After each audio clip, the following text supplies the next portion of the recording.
This segment brought to you by Kansas Soybean Commission. Progress powered by Kansas farmers. Well, it was an honor to be invited to be here at the Kansas Commodity Classic. It's my first time at the event. I was very pleased to have a full packed house, and I had the opportunity to sit on a panel with sorghum and corn and talk about the importance of the Farm Bill and how important it's going to be that we work not only as individual commodity groups coming up with our Farm Bill principles and priorities, but also how we need to be working together in Washington, D.C., whether it be for all the commodity groups and the conservation groups, the nutrition groups, so that we can get a comprehensive Farm Bill done before it expires on September 30th of 2018.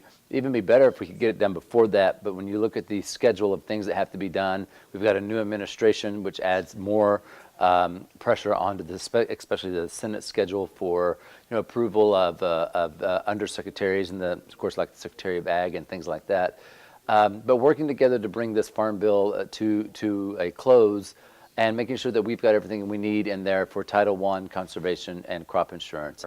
I think a lot of the questions, and I really appreciate it, is the current political climate in Washington.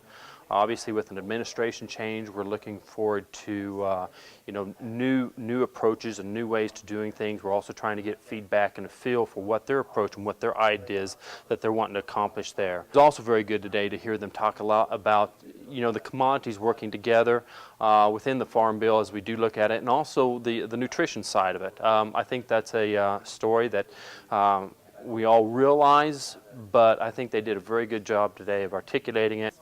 Well, a lot of people don't know, and I think it's a statistic that we need to be demonstrating more, that it's not only 1 in 6 in urban areas that qualify for some type of food assistance, it's also 1 in 6 in rural areas. And a lot of people don't know that statistic, which that means that there's probably somebody in your church, there's definitely someone in your grocery store, there are definitely people in your small rural town that are using some type of nutritional assistance, predominantly probably from the Farm Bill. And when you look at the US Census data, there's only 41 districts in the United States in the House of Representatives that can be actually kind of classified as rural. And it takes 218 votes to pass a Farm Bill.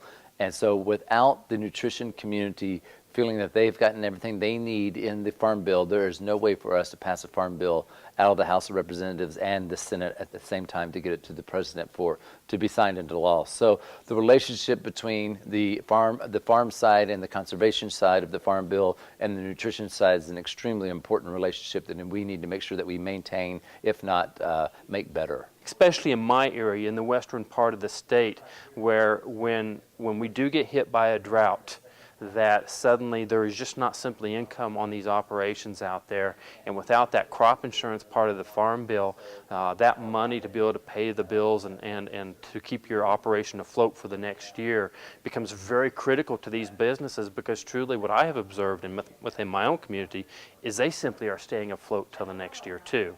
There's an example given today, and I thought it was just an absolutely apt example by one of our panelists up front there, that because people will sometimes make the comment that are not knowledgeable, well, the government does help pay my car insurance. And the comment that was made today on the panel I thought was very apropos is the aspect, yes, but on the other hand, not all of Chicago cars wreck at the same time. And that very well can happen within an ag community, is you can have an entire region or even state or beyond, multi-state area that gets hit by devastating environment things that happen to them, whether it's a hailstorm or drought or whatever, floods that can really devastate them. And nobody can handle that type of crop insurance other than the federal government. They're in the best position to handle it, and they can buffer that. And so I think that's a very good message we can take out there to those people, that our U.S. government is the one best positioned to handle that, and truly it's in the nation's best interest, as was mentioned by a couple of people out there in the audience today, that it is in the nation's best interest to have that safe food supply.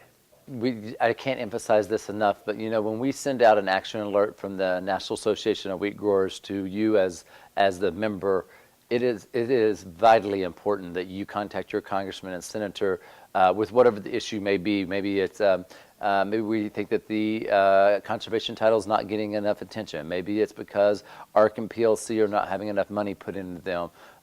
Maybe it's we need them to go talk to another member of Congress who is maybe an urban member, and we know that they've got a good relationship with them.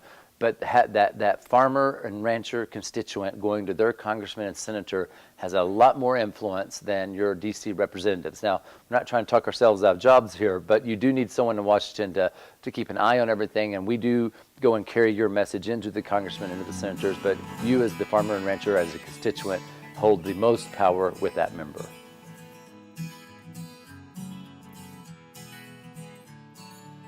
Closed captioning brought to you by Ag Promo Source. Together we grow. Learn more at agpromosource.com.